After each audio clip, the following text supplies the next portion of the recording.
Gastric ulcer क्या होते हैं, इनको क्यों पेप्टिक अल्सर भी कहा जाता है। पेप्टिक अल्सर 3 प्रकार के होते हैं, इनके कारण क्या क्या हैं, कैसे कैसे लक्षण देते हैं, लक्षण जब कॉम्प्लिकेटरी हो जाए या फिर अल्सर जब परफोरेटिव हो जाए तब कैसे आप पता लगा सकते हैं कि अल्सर अब परफोरेटिव हो गया है, वो सारा हमने पार्ट 1 में देखा।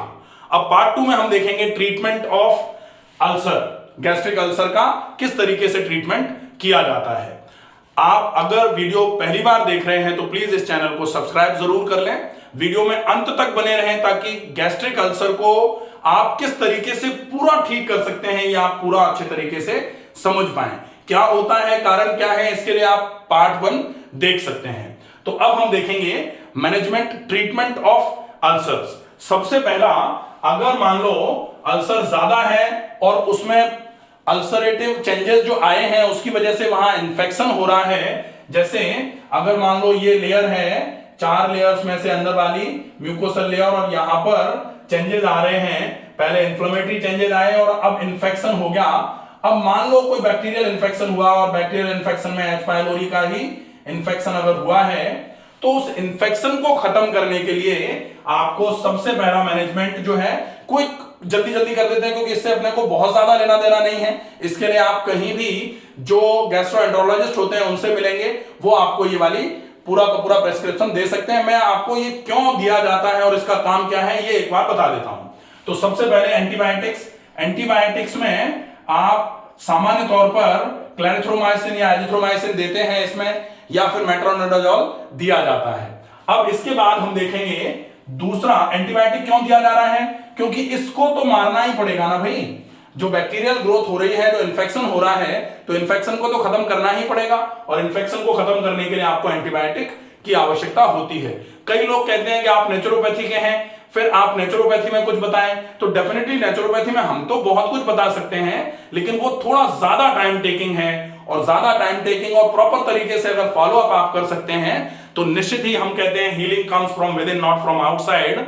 आपकी शरीर की हीलिंग जो है वो अंदर से ही आती है, और अंदर से अगर आपने अपने तंत्र को मजबूत कर लिया तो आपका शरीर ही इस बैक्टीरिया को शरीर से बाहर निकालने के लिए सक्षम हो जाएगा। लेकिन उसमें थोड़ा टाइम ज्यादा लगता है, बहुत तसल्ली की आवश्यकता होती है, और इस केस में तसल्ली धीरे धीरे करके कम होना चालू हो जाती है। तो आप एंटीबायोटिक्स का यूज, और फिर हम वो भी देखेंगे कैसे बिना एंटीबायोटिक्स के, तो एंटीबायोटिक्स का यूज ऐसे करना जरूरी है।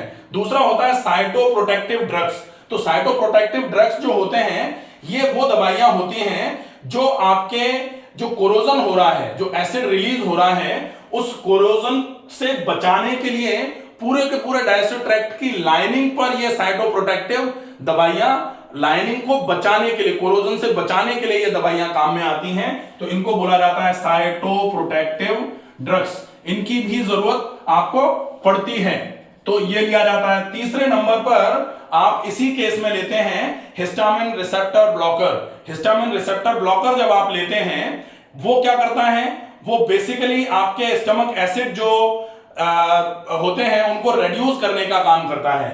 हिस्टामिन रिसेप्टर ब्लॉकर जो है, हिस्टामिन रिसेप्टर ब्लॉकर जो है ये क्या काम करेगा, जो स्टमक एसिड रिलीज हो रहा है उस स्टमक एसिड रिलीज को कम करने का काम करेगा, और जैसे ही स्टमक एसिड रिलीज कम होगा तो डेफिनेटली ये जो अल्सरेटिव चेंजेस, जो अल्सर बन रहा था उसका फॉर्मेशन जो है धीरे धीरे धीरे धीरे करके कम होना चालू हो जाएगा। चौथे नंबर पर आता है पीपीआई। पीपीआई मतलब proton pump inhibitor. Proton pump inhibitor आपको दिया जाता है क्योंकि इसका तो बेसिकली काम ही है स्टमक एसिड को लो करना। तो स्टमक एसिड अगर लो रहेगा तो डेफिनेटली आपका ये अल्सर जो है फर्दर कॉम्प्लिकेट नहीं करेगा। तो ये तो हो जाएगा आपका मैनेजमेंट। इसमें आप ये एंटीबायोटिक्स का जो अपन जैसे एच पाइलोरी के केस में जो एच पाइलोरी किट दी जाती है उसमें एंटीबायोटिक्स प्लस पीपीआई का कॉम्बिनेशन ही दिया जाता है, लेकिन कभी कभी आपको एच पाइलोरी के अलावा जो आपको साइटोप्रोटेक्टिव ड्रग्स और हिस्टामिन रिसेप्टर ब्लॉकर जो हैं इनको भी देना पड़ता है, और इसके साथ में फिर आप अल्सर को प्रॉपर तरीके से ट्रीट कर सकते हैं। ये हो गया। इसके बाद अब हम देखेंगे कि इस अल्सर का ट्रीटमेंट नेचुरोपैथी में कैसे होगा और आप कैसे इस अल्सर को पूरे तरीके से खत्म कर सकते हैं डाइट और अपने एक्सरसाइज की मदद से। तो नेचुरोपैथी में सामान्य तौर पर हम सबसे पहले क्या करते हैं, सबसे पहले हमारी बात आती है, जब भी हम नेचुरोपैथी का इलाज शुरू करते हैं तो पहले नंबर पे कहा जाता है शुद्धि, सफाई करनी है। तो हमारा उद्देश्य क्या होगा, एम क्या होगा, एम होगा शुद्धि। शुद्धि मतलब आपकी शरीर की पूरी क्लीनिंग।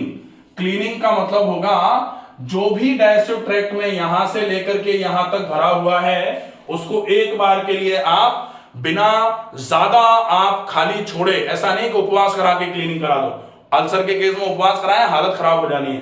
तो आपको सफाई धुलाई तो करनी है, लेकिन कोशिश करनी है कि अल्कलाइनिटी बनी रहे, अल्कलाइनिटी ना बिगड़े। आप सबसे पहले शुद्धि करेंगे। शुद्धि के लिए आप इस अल्सर के केस में क्या ले सकते हैं, तो अल्सर के केस में बहुत ही अच्छा तरीका होता है, आप मुलेठी और मिश्री ये ले लेंगे। मुलेठी मिश्री बहुत ही अच्छा शुद्धिकरण करती है, और आप चाहें तो मुलेठी के साथ में सौंफ ले लेंगे और प्लस मिश्री। ये आप अगर 2-3 दिन तक दिन में 2 से 3 बार अगर आप ले रहे हैं तो बहुत अच्छे तरीके से ये चीज काम में आएगी। तो ये पूरी की पूरी सफाई भी हो जाएगी, प्लस पहला हो गया ये। दूसरे नंबर पर आप लेंगे इसबगोल लिया, इसके बाद में फिर आपने यहां लिया सौंफ और फिर आपने लिया बेल का चूर्ण। अगर आप ये भी ले रहे हैं तो ये भी आपके पूरे के पूरे ट्रैक्ट को साफ करने का काम करेगा। 2 चीजें हो गई। तीसरे नंबर पर शुद्धि के लिए आप पानी का उपयोग पानी ज्यादा से ज्यादा का मतलब कम से कम 4 लीटर पानी आप पूरे दिन में पी सकते हैं। ये बहुत अच्छे तरीके से काम में आने वाली चीजें हैं। ये की पॉइंट्स होंगे जिनको हमको स्ट्रिक्टली फॉलो करना होगा। इसके बाद चौथे नंबर पर हम देखेंगे कि हम जो भी खा रहे हैं हर ग्रास को, हर कौर को तब तक चबाइए जब तक ज्यादा से ज्यादा सलाइवा उसमें मिल ना जाए। वो बिल्कुल जब तक लिक्विड ना हो जाए तब तक आप गले से उसको नीचे मत उतारिए। ये इलाज होगा चौथे नंबर का। और 5वें नंबर मतलब ज्यादा चबाना। और 5वां नंबर होगा, कहा जाता है कि अल्सर तब होता है जब लैक ऑफ ब्लड सप्लाई के चक्कर में वहां पर न्यूट्रिशन ऑक्सीजन पहुंचना कम होता है, तो अल्सर की हीलिंग जो है वो वीक हो जाती है। तो आपको क्या करना है, टू एनहेंस, आपको करना क्या है, आपको ब्लड सर्कुलेशन इंप्रूव करना है ताकि ब्लड के साथ में न्यूट्रिशन और ऑक्सीजन उस जगह तक पहुंचे जहां अल्सर हुआ है। लेकिन कभी कभी ऐसा देखने में आता है कि जहां अल्सर हो गया है और एक्यूट अल्सर की कंडीशन है, हम ब्लड सर्कुलेशन बढ़ा दें, वैसोडाइलेटेशन करा दें, ब्लीडिंग और बढ़ जाए। तो आपको क्या करना है, वैसोडाइलेटेशन नहीं होने देना है। वैसोडाइलेटेशन नहीं होने देना है, इसके लिए क्या करना है, पेट गर्म ना होने पाए, चाहे वो एक्सटर्नल पेट गर्म हो रहा हो चाहे वो इंटरनल पेट गर्म हो रहा हो, आपको नहीं होने देना है। पेट गर्म ना हो इसके लिए क्या कर सकते हो, आप पेट पर या तो ठंडे पानी का गीला तौलिया दिन में 2, 3, 4 बार रख सकते हैं, या फिर अगर मिट्टी पट्टी की व्यवस्था है तो दिन में 2 बार मिट्टी की पट्टी पेट पर रखी जा सकती है। खाली पेट रखनी है, इस चीज का विशेष ध्यान रखना है। तो ये हो जाएंगे की पॉइंट्स। अगर की पॉइंट्स आपने ध्यान रख लिए, सबसे पहला आप शुद्धि के लिए मुलेठी और मिश्री या फिर मुलेठी, सौंफ और मिश्री दिन में 2 से 3 बार लेंगे। दूसरा, रात को सोने के पहले इसबगोल, सौंफ और बेल का पाउडर 1-1 चम्मच मिलाकर के 1 गिलास पानी के साथ ले लेंगे। यह आपके पेट को पूरा खाली करने का काम करेगा। तीसरा, पानी की मात्रा आप कम से कम 4 लीटर रखेंगे। चौथा, खाने के 1 गिलास को कम से कम 50 से 60 बार चबा के खाएंगे।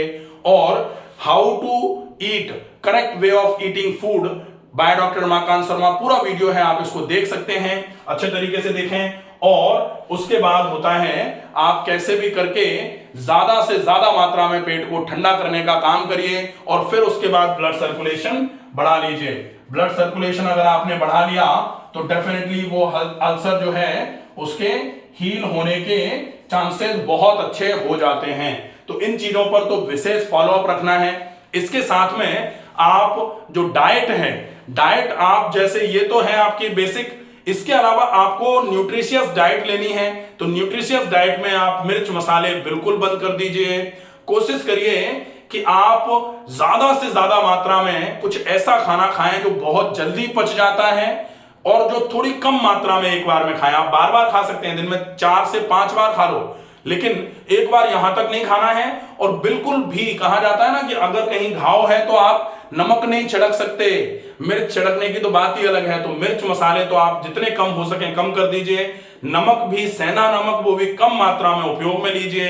ज्यादा से ज्यादा पानी इसलिए पीना है कि अगर आपने नमक का कम उपयोग किया, हो सकता है हाइपोवॉल्यूमिक हाइपोटेंशन हो जाए, बीपी लो हो जाए, इसलिए पानी की मात्रा आप थोड़ी ज्यादा मात्रा में रखेंगे।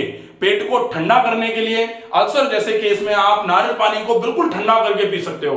बिल्कुल ठंडा करके आप मटके के पानी में नारियल पानी जो है ग्लास में भर के, मटके के ठंडे पानी में ग्लास को रख दीजिए नारियल पानी का, उसमें आपका वो नारियल पानी जो है ना ठंडा हो जाएगा।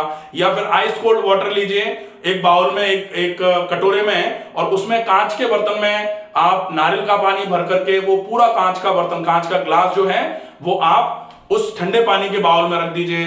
तो ग्लास ठंडा होगा पानी से, और पानी के ग्लास में जो नारियल पानी भरा हुआ है वो ठंडा हो जाएगा।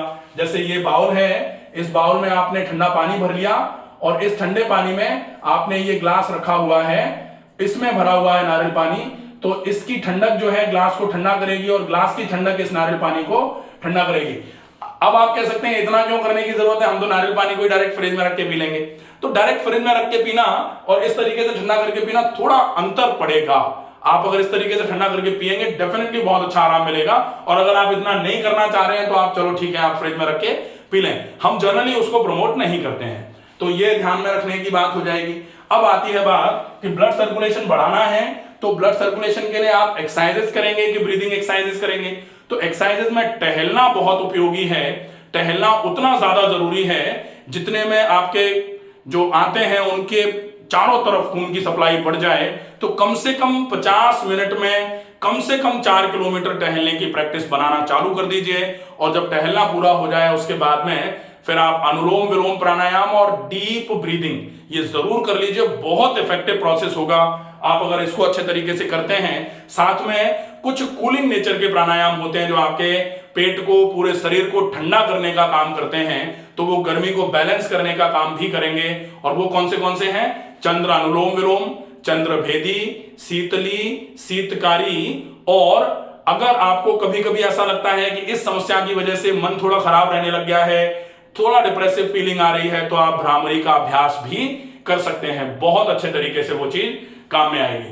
तो डाइट, एक्सरसाइजेस और नेचुरोपैथी में आप पेट पर बर्फ के पानी का या बिल्कुल ठंडे पानी का गीला कपड़ा रख सकते हैं। और अगर मिट्टी की पट्टी आपके आसपास व्यवस्था हो सकती है मिट्टी की, तो मिट्टी की पट्टी अगर पेट पर लगाई जा सकती है तो बहुत जल्दी, बहुत अच्छे तरीके से अल्सर्स में आराम होना चालू हो जाएगा। साथ में जो हमने पहले नंबर पर लिया, क्योंकि जनरली लोग कहते हैं कि मिट्टी पट्टी ले लो या बाकी कुछ भी लेते रहो, लेकिन अगर इन्फेक्शन हुआ है उस इन्फेक्शन को खत्म नहीं करोगे तो कैसे ठीक होगा। तो इन्फेक्शन को खत्म करने के लिए जो मैंने पहले शुरुआत में बताया, आइदर यूज ऑफ एंटीबायोटिक्स, और ये शुद्धि अपने आप में सबसे बड़ी एंटीबायोटिक है। अगर आप शरीर को साफ कर दो, आपको कुछ लेने की जरूरत नहीं पड़ेगी, साफ शरीर में कुछ नहीं पनपता। तो शुद्ध करने में लेकिन टाइम लगता है और उतना टाइम कोई देना नहीं चाहता, ये गड़बड़ हो जाता है। तो ये पूरा प्लान आप अच्छे तरीके से फॉलो करिए, आपके गैस्ट्रिक अल्सर्स या पेप्टिक अल्सर का कोई भी टाइप जो है वो डेफिनेटली हील होना चालू हो जाएगा।